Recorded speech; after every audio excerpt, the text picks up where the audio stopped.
TED және TEDx дегеніміз не? Біз TED-ті ғылыми ортаны қалыптастырушы платформа деп түсіндірер едік. Және ол әдеттегідей емес, әрбір мәселеге басқаша бір қырынан қарайтын орта. TED ағылшын тіліндегі технология, көңіл көтеру және дизайн деген сөздердің формуласы. 1984 жылы Калифорнияда бірінші TED конференциясы өткен.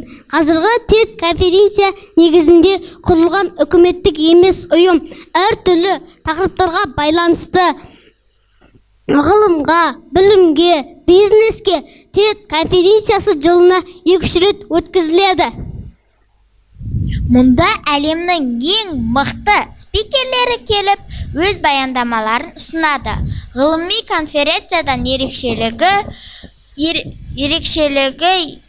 ең көбі 18 минут беріледі. Ғылыми тақырыптарды адам көңілін көтере отырып, күлкі сыйлау арқылы, немесе белгілі бір эмоцияға жетелеу арқылы баяндауды мақсат етеді. Не үшін? Әрине, адамдардың есіне оңай сақталу үшін. TED қазаққа не үшін керек? Әрине, бұл ешқандай да коммерциялық жоба емес. TED өз айналасына, қоғамға бей-жай қарамайтын адамдарды топтастырады, пайда көздемейді. Оны ұйымдастыруға адамдар өз еріктерімен көмектеседі. Бір артықшылығы TEDx спикерлері, көрермендері мәселеге ғаламдық деңгейде қарай алады. TEDке шығатын баяндамалардың барлығы алдын ала дайындалады. Баяндамашылар көпшілік алдына шығып сөйлеу үшін 1 жыл көлемінде дайындалады. Оның әрбір сөзі, даусының ырғағы қандай болуы керек деген міндеттемелерді алдын алып үлкен ұжым жұмыс жасайды. Спикердің презентациясы қандай болады? Жарықты қайдан түсіреміз деген тәрізді ұйымдастырудың қамын алдын ала жасалады. Себебі бұл видеоға түсіріліп әлемге тарайды. Рас айтасың, бұл ешқандай да бұл тарихты басқаша жеткізуге бағытталған қызықты идеяның бірі болды. Спикерлер қатысты, жас ерекшелігі жоқ 5 жастағы балада 90-дағы қарта қоғамға пайдалы идеясымен бөлісе алады. TEDтің осы форматын ұнатқаннан кейін адамдар өз елдерінде, қауымдастықтарында да осындай конференцияларды өткізуді қалай бастады. Сөйтіп TEDx деген атау пайда болды. Бұл жергілікті адамдардың үлкен TEDтен өздері ұйымдастыруына болатын іс-шара. Әлемде TEDx ұйымдастырушылары өте көп. Қазақстанда да бар. TEDx Алматы, TEDx Астана, TEDx Кемп, TEDx2 және тағы да басқалары ұйымдастырылып келеді. TEDx енді біздің бастауышта өткізіледі. Әлем сәбилерше ойлауға мұқтаж. Ең әуелі сұрақ қоюдан бастайынша, соңғы рет сізді қашымбалаққа деп атады. Бүлдіршіндер үшін бұл үйреншікті жағдай. Біз үнемі қиынсыз сұрақтар қойсақ, әдепсіздік деп танылады. Яғни кәдімгі американдықтар секілді көрінсек те, біз жай бала ғой дей салады. Бұл жайт мені мазалайды. Ақыр аяғында мынаған бай беріңізші. Үлкендер, бұл рас, балалар не істеп қойыпты? Жақсы, менің атым Қожа киносын миллиондаған адамдар көрген. Бұл мысалдар жас мөлшерінде тұрған дәнгенеде жоқ екенін көруге болады. Жауапсыздық пен жаман әдеттерді үлкендер сынағында жиі айтатын әрі жас кемсітушілікті балақай сөзін доғаруымыз керек. Бір жағынан әлемге қисыз ойлаудың қажеті жоқ деп кім айтты? Бәлкім бұрын көп жоспарыңыз болған шығар. Бірақ бір сәт аялдап, бұл мүмкін емес, бұл тым қымбатқа түседі, яки оның пайдасы жоқ деп ойлаңыз. Жақсы ма, жаман ба, бір істі қолға алсақ, ол жайлы көп ойланып жатпаймыз. Ешкім аш болмасын, бәрі тегін болсын деген сияқты. Балалар да шынайы ойлап, шынайы армандай алады. Бұған дәлел қазіргі қоғамдық заманда ағылшын тілін білу үлкеннен бастап кішіге дейін талап бар. Неге? Өйткені болашағымыз үшін. Өзіңіз ойланып қараңызшы, тілі енді шығып келе жатқан сәбилер мама, папа, ата деген сөздерді білді. Оларға мама деген сөзді үйрену үшін ешкім М дыбысы, А дыбысы, М дыбысы, А дыбысы. Енді қосып оқы. Мама деген сөз шығады. Мені мама деп айт деген жоқ, бірақ олар білді. Неге деп ойласаңыздар, қандай байланыс бар? Мен айтайын, ол бала махаббаты, ана махаббаты, әке махаббаты, әже махаббаты, ата махаббаты. Келістіңіздер ме? Рахмет. Ақыры мінеки сіздерге де айтып отырмын. Көңіл қойғандарыңызға алғыс айтамын. Себебі ертеңгі алайда үлкендерге қарағанда әлде қайда үздік балалар әлемінде бір кілтипан бар. Балалар өсіп тура сіздер секілді. Рас қой, маңыздысы баланың сіз сияқты болуы емес, сен де жақсы болуы. Тәрбиеге қарай шамалы қиындықтар туындыр. Сіздің ұстанымыңыз не өмірдегі маңызды емес. Сіздерден де асып түсуіміз үшін бізге жасаған мүмкіндіктеріңіз маңызды. Ұстаздар және оқушылар және тет қонақтары, сіздер біздерден үйренулеріңіз керек және бізге көп үміт артыңыздар. Сіздер бүгін бізге көп қарыз беруге міндеттісіздер, себебі біз ертеңгі көшбасшылармыз. Сіздер қартайған кезде біз қараймыз ғой. Жоқ әзіл, жоқ шынымен, біз мына зулаған өмірдің толқынымыз. Басқару мен сәттілікке жету үшін балаларға мүмкіндіктер қажет. Саламатсыздар ма? Менің атым Қаржан Нұрай Нұрлыбек қызы. Сіздер ертегіні тыңдағанды ұнатасыздар ма? Сіздер ертегі тыңдап өскенсіздер ме? Әрине, әрбір ата-ана, әрбір бала, менен де кішкентай балалар да ертегі тыңдап өскен. Бүгінгі менің тақырыбым ертегілер еліне саяхат. Бұл тақырыпты таңдаған себебім, анам маған өте көп ертегі айтатын. Және де Мәншүк атамыз жас кезінде өте көп ертегілерді зерттеген. Білесіздер ме? 70 жылдан бастап қазіргі заманға ертегілер дамып келе жатыр. Ертегілердің 4 түрі бар. Бірінші жануарлар, екіншісі қиялға жайып, үшінші шыншылдық, ал төртінші болса салт дәстүр. Балалар өз талғамына қарай ертегілердің басты кейіпкерлерін не істеп, не қойғанын кішкентай кезінен бастап қандай қиындықтарға төтеп бергенін жан-жақтағы адамдарына түсіндіреді. Әдетте ертегілер ертеде деп басталады, немесе баяғы бір заманда деп басталады. Мен кітаптағы ертегілерден шектелмеймін, өйткені әрбір адам, әрбір ұстаз, мен сияқты оқушылар да өз ойынан ертегі құрай алады. Мысалы, мен ертегі құрадым. Соның ішінде мен байдың қызы, кедейші, қайшы бола аламын. Тыңдағыларыңыз үшін рахмет. Саламатсыздар ма? Менің аты жөнім Анарқұл Жансұлу Әбубәкір қызы. Мен сіздерге және өзіме сұрақ қойғым келіп тұр. Мектепке не үшін барамыз? Мектеп білім ордасы. Мектепке білім алу үшін барамыз. Мектепте ұлағатты ұстаздарымыз бізге тәлім тәрбие үйретеді. Ұлағатты ұстаздарымыз бізге өз баласындай қарайды. Сондықтан кітапты көп оқуымыз керек. Және де кітап оқыған сайын біздің біліміміз жетіледі. Сондықтан кітап көп оқиық. Біз білімді ұлағатты ұстаздарымыздан, кітаптардан үйренеміз.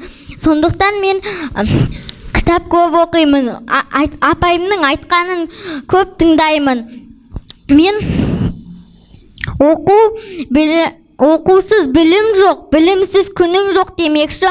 Мен мектепті алтын медальға бітіргім келеді. Сөйтіп жоғарғы оқу орнына түскім келеді.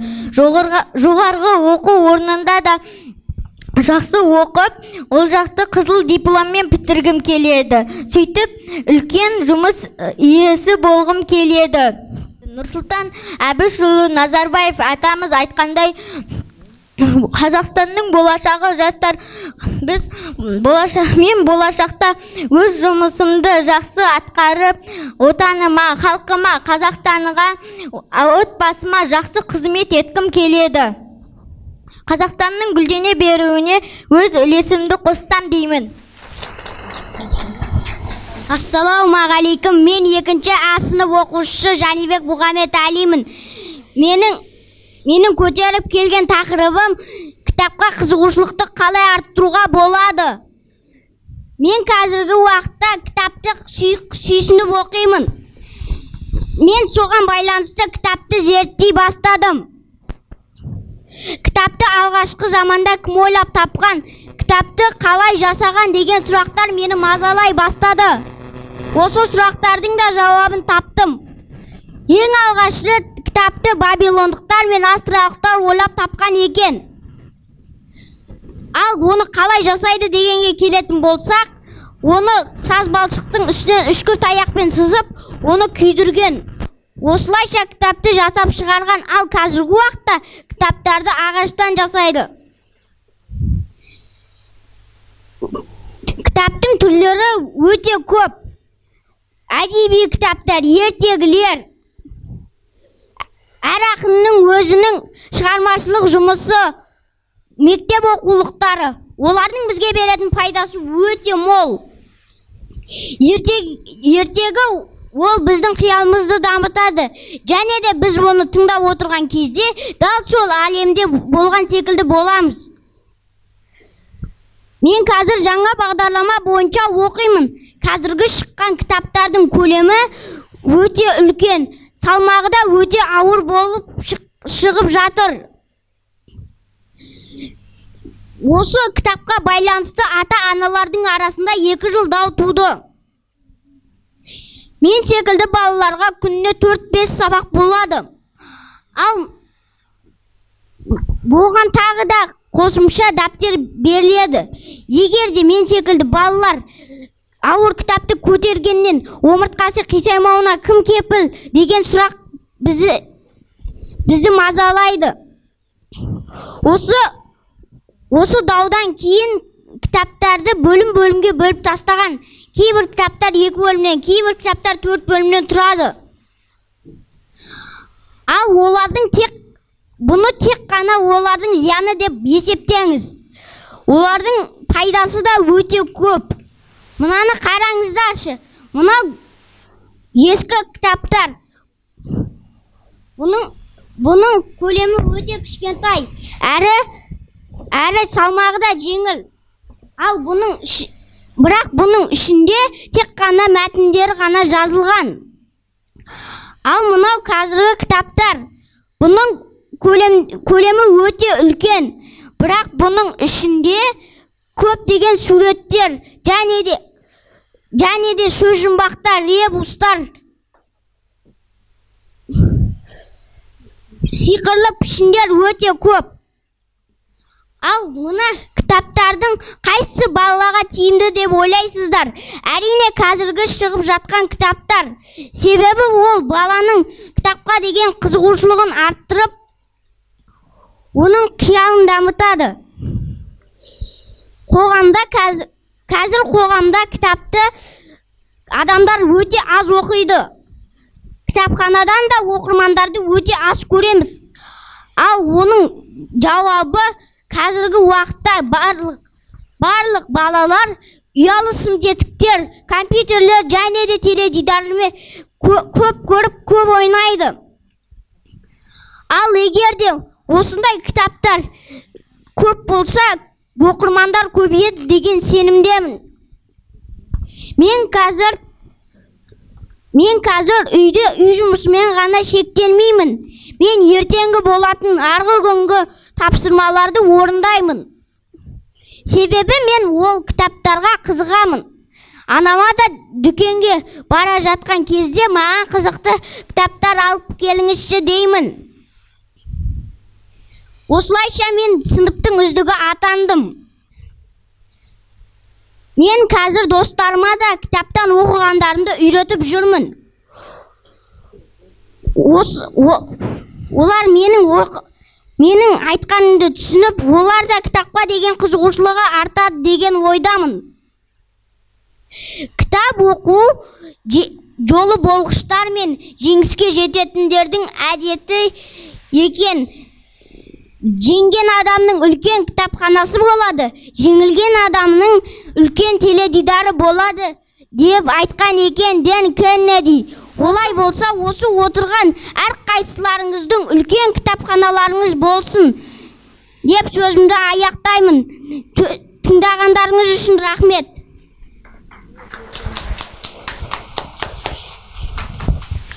Саламатсыздар ма, құрметті TEDx қонақтары. Мен Раушанбекова Шырнаймын. Сіздермен оқуда қалай озат болуға болатыны жайлы ой бөліскім келеді. Сонымен, мектепте жақсы оқу үшін не істеу керек? Сабақта жақсы баға алу үшін қандай шаралар қолдануымызға болады? Бір қызығы, адам қаншалықты көп істі жоспарласа, соншалықты көп істі жасап үлгереді. Әдетте, бірнеше үйірмелерге қатысатын оқушы теледидар көріп те, достарымен ойнап та, сабағын оқып та үлгереді. Ал сабақтан кейін белгілі бір іспен айналыспайтын оқушы үй жұмысын орындап та үлгере алмайды. Мұның себебі неде? Себебі жинақталмаушылық. Оқушы алда жарты күн бар екенін ескере отырып, үй жұмысын орындап үлгеремін деп ойлайды. Нәтижесінде уақыттың қалай тез өткенін байқамайды. Аяулы оқушы, есіңізде болсын, қаншалықты көп істі жоспарласаңыз, соншалықты көп істі жасап үлгересіз. Сонда сабақ үлгерімін жақсарту үшін не істеу керек? Мен сендермен білім алуда үлкен жетістіктерге жетті сыйлармен бөліскім келеді. Сонымен, егер сен бірдеңені жақсылап меңгеріп алғың келсе, оны басқа бірге үйретіп, түсіндіруге тырыс. Сабағын түсінбей жатқан бір адамды таңда. Ол сенің әпкең, қарындасың, сіңлің, достарың, құрбыларың, інің, сыныптастарың болуы мүмкін. Ал егер ондай адам жоқ болса, сен өз біліміңді ата-анаңмен, әжеңмен, атаңмен, тағы да басқалармен бөліс.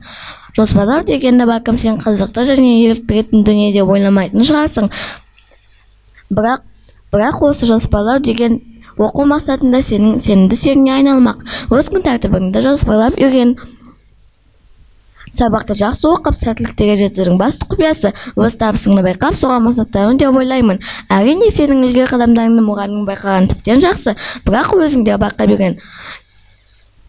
Кейде көп дайындалып, лайықты баға ала алмай қалатын кездерімізде болады. Бұл сенің көңіліңе күйбең түсіріп, сәттілікке деген сеніміңді сейілтеді. Алайда, білімдегі басты нәтиже баға алу емес екендігін бәріміз де білеміз. Өмірге қажет болатын тек бастағы білім мен тәжірибе.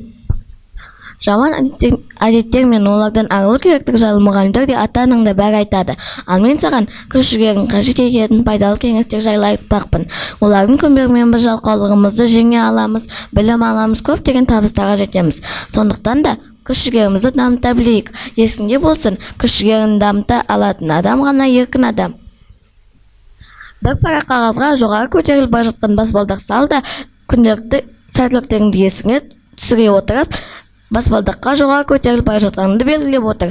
Ескерте кетейін, жоғары көтерілу үшін саған төзім мен еңбек қажет. Олар бәрін жеңетінін білесің. Үй жұмысын орындаудағы құпиялар. Өкінішке орай, үй жұмысын бермейтін мектеп жоқ. Үй жұмысын орындауда қай сабақтан қиналып, ал қай сабақты жеңіл орындайтыныңды білетін шығарсың. Кейбір сабақтардан ата-анаңның көмегі қажет болар. Мұндай кезде ең алдымен қиын сабақтар мен оңай сабақтарды ажырата білуіміз керек. Ажыратып алған соң, мына жоспар бойынша әрекет жаса. Бар күштеріңді жинап, жазу үстеліне отыр. Барлық тапсырманы қанша уақытта бітіретініңді болжап, соған сай әрекет жаса. Сабақта жазбаша және ауызша тапсырмаларды топтастыр. Үй жұмысын орындағаннан соң барлық заттарыңды портфельге сал, міндетті түрде демал. Еш уақытта мұғаліміңізбен ұрыспаңыз, ол бәрін біледі, сізге сабақ үйретеді. Күндеріңізде тек бестік бағалар толсын. Ең бастысы басыңызда соған лайықты білім болсын. Сау болыңыздар. Мені көңіл қойып тыңдағандарыңызға сіздерге үлкен рахмет. Саламатсыздар ма? Мен сіздерге тақырыбымды бастамас бұрын бір әзіл айтып берсем деп едім. Тыңдайсыздар ма? Олай болса тыңдаңыздар. Бір қыздың 3 ақ тал шашы болған екен. Ол анасына шашымды өріп беріңізші дейді. Анасы енді шашын өрейін деп жатса, бір шашы түсіп қалады. Оның 2 ақ шашы қалады. Анасы қызына, ой бұл қызым 2 ақ шашың қалды, енді не істейміз дегенде, қоя беріңіз, бір оқып жинай салыңыз дейді. Анасы енді шашын жинайын деп жатса, тағы бір шашы түсіп қалады. Ой бұл қызым, тағы бір шашың түсіп қалды, біреу ақ шашың қалды, енді не істейміз дегенде, қоя беріңіз мама, шашым жайып кете саламын дейді. Сіздер қазір бұл тақырыптың менің тақырыбыма не қатысы бар деп ойланып отырған шығарсыздар. Мен жай ғана сіздердің күлкілеріңізді көргім келді. Кейбіреулеріңіз ауыздарыңызды кең ашып күліп жатырсыздар, ал кейбіреулеріңіз ауыздарыңызды жауып көрсетпеуге тырысып жатырсыздар. Әрине, бұны психологтар мінезге байланысты дейді. Солардың біріне себеп болған тістеріміз екенін білесіздер ме? Тістері маржандай аппақ адамдар міне менің тістерім дегенде ауыздарын кең ашып күледі, сөйлегенде де еркін сөйлейді. Ал тістерінде ақауы бар адамдар барынша тістерін көрсетпеуге тырысады. Тістер, не үшін тістер? Көзі қысық адамдар көзі үлкендерге, семіз адамдар арықтарға, бойы қысқалар ұзындарға қызыға қарайды. Сол сияқты менің мәселем тістерім болатын. Мән беріңіз деп болатын деп айтып тұрмын, бірақ қазір мәселе емес. Бұл сұраққа жауап іздедім. Сөйтсем, анамның да тістері дәл менікіндей болған екен. Бірақ тістің түзілісі ата-анадан балаға өтпейді екен. Тек бас сүйектеріміздің пішіні өтеді екен. Демек, менің бас сүйегімнің пішіні анамдікіне ұқсайды. Жақ сүйектеріміз кішкентай болғандықтан тістеріміз симай қисық шыққан. Мұның алдын алуға болады ма? Мен үшін әрине кеш, өйткені менің тістерім шығып үлгерді. Бірақ сіңілім мен інімнің тістері түзу шығу үшін ықпал етуге болады. Сүт тістер кезінде алма, алмұрт сияқты қатты жемістерді көп жеу керек. Сонда азу тістеріміз түзу шығуы әбден мүмкін. Бірақ мен бұны дәлелдеу үшін кемінде 4 жыл күтуім керек. Өйткені сіңілімнің жасы небәрі 3 жаста. Ал тістер туралы іздеп жүріп, мен әлемде мүлдем тісі шықпаған, немесе тістері бүкіл ағзасына шығып кеткен тістер туралы білдім. Сол кезде шүкіршілік айттым. Тістерсіз өмір сүруді елестету қиын. Өзіме өзі мәселе туындатқаныма ұялдым. Сіздерге айтатыным, тістеріңіз аман болсын, ең бастысы жұмыссыз қалмасын. Рахмет. TEDx бастауышта деген тақырыбында конференция өтті. Бұл конференцияда біздің оқушылар қатысып, жетекшілері өздері дайындаған оқушылар қатысты. Айта кетіп болсақ, мысалы, мына жерде Әлихан Азамат, Кенжебек Назым, Айзада Амангелдиева Азада апай. TEDx деген не? Әбдімажитова Елнара Шахмарданқызы Маржан. TEDx қазаққа не үшін керек? Амангелдиева Айзада апайымыз. Және Сауранбаев Ерсұлтан, әлем сәбилерше ойлауға мұқтаж. Амангелдиева Айзада апай. Қаржау Нұрай, ертегілер әлеміне саяхат жетекшісі Идирисова Насихат. Аманқұл Жансұлу, мектепке не үшін барамыз? Төребекова Шамшат апайдікі. Жәнібек Мұхаммедәлі, кітап оқу қызығушылығын қалай арттыруға болады? Досжаны Жәнібек апай. Рашанбекова Ширинай, озат оқушы қалай болу керек? Тикаева Гүлнар апайдың жетекшісі. Шүкірбаева Әсел Тіс. Жарылқасын Ақкенже апайдың оқушылары өз баяндамаларының ішіндегі құнды идеяларын айтты. Біздің мінезде бүгінгі TEDx бастауышта деген мақсатымыз осы TEDx туралы қазір әлемде болып жатқандықтан бізде де осындай TEDx конференцияны өткізсек, сол жерде осындай оқушылар өз идеяларын бөліссе деген идеялармен біз білсе екен деген мақсатпен осыны өткіздік. Нөмір 53 мектеп-лицейінде бастауыштар апталығының соңғысы бүгін білімнің іргетасын қалаған бастамашыл бастауыш мен боламын деген атты тақырыптағы апталығымыздың осы соңғы іс-шарасы болатын тұғын. Енді бүгінгі өткен мынау біздің жаңа бастауыш TEDx бастауыштағы қатысқан біздің оқушыларымызға құнды идеяларыңды, айтқан идеяларың бізге өте ұнады. Және осы идеялардың ішіндегі шынында да неге осындай деген сияқты ой бізге туындады. Мысалы айтатын болсақ, жаңа кітап туралы айтып жатыр. Және оқу озат қалай болу керек, үйде қалай тапсырманы орындау керек деген сияқты осындай идеялар тісті де айтып жатыр міне оқушылар. Осындай идеялар дұрыс екен деген үлкен болсақ та, біз сіздерден жаңағы осы нелерді үйреніп, ойланып, ой тастадыңдар. Сендер керемет баяндама жасадыңдар.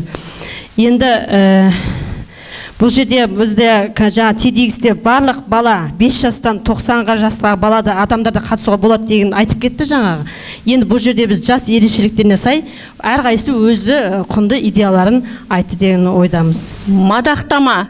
TEDx бастауышта атты ғылыми конференцияда құнды идеялармен бөліскен үшін 3-ші Б сынып оқушысы Анарқұл Жансұлу марапатталады. Мектеп лицей директоры Күлзада Зиятқызы Молдабекова.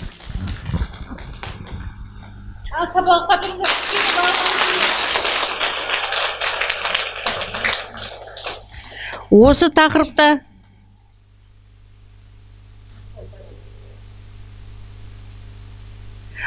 тақырыпта 2-ші А сынып оқушысы Жәнібек Мұхамедали марапатталады.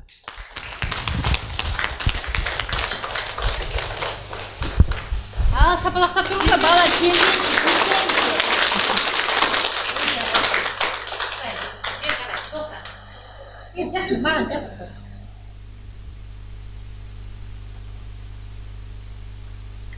Осы тақырыпта 3-ші Д сынып оқушысы Кенжебек Назым марапатталады.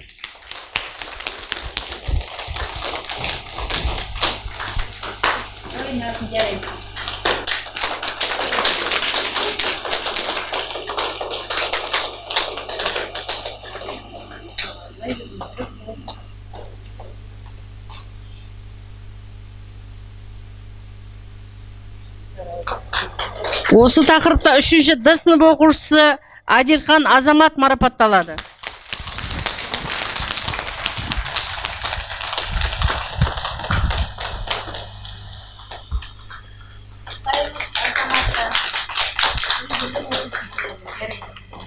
Күліп тұрса, қуанып тұрса. 3-ші Д сынып оқушысы Абди Мажитовна Эльнара марапатталады.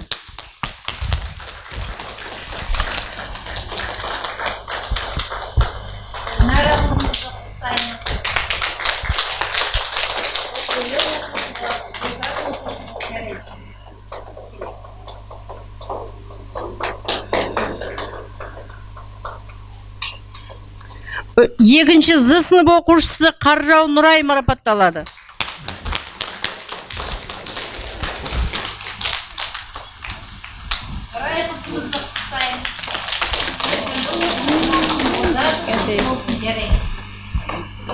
Құтты болсын. 3-ші Д сынып оқушысы Сауранбаев Ерсұлтан марапатталады. Ерсұлтан баламызды құттықтаймыз.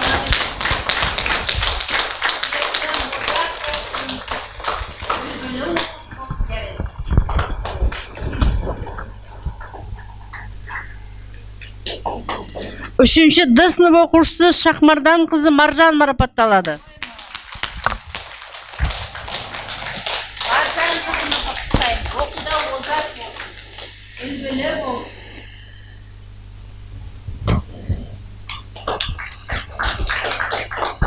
Үшінші Г сынып оқушысы Шукурбаева Асал марапатталады.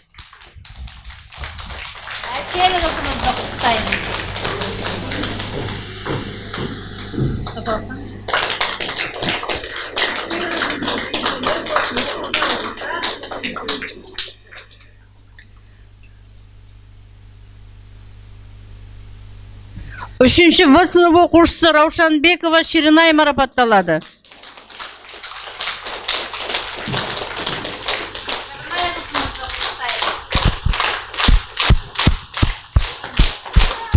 Тамаша. Күліп тұр.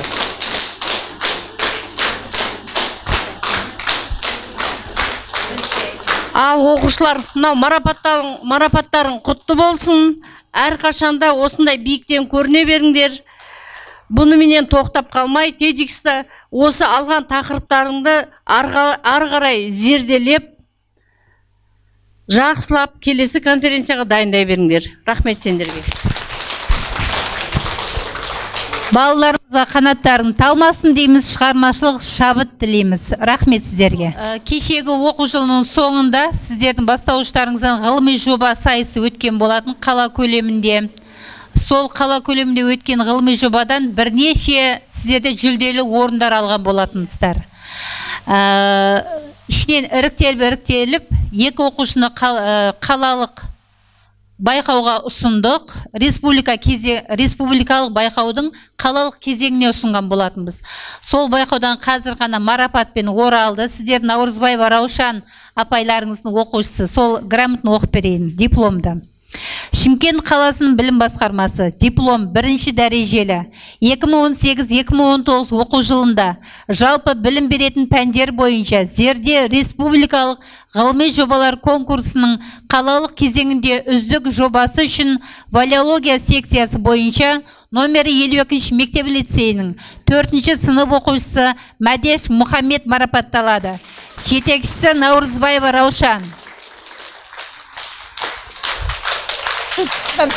Енді. Ал, сүрке сүріп алыңдар. Сүрке сүр.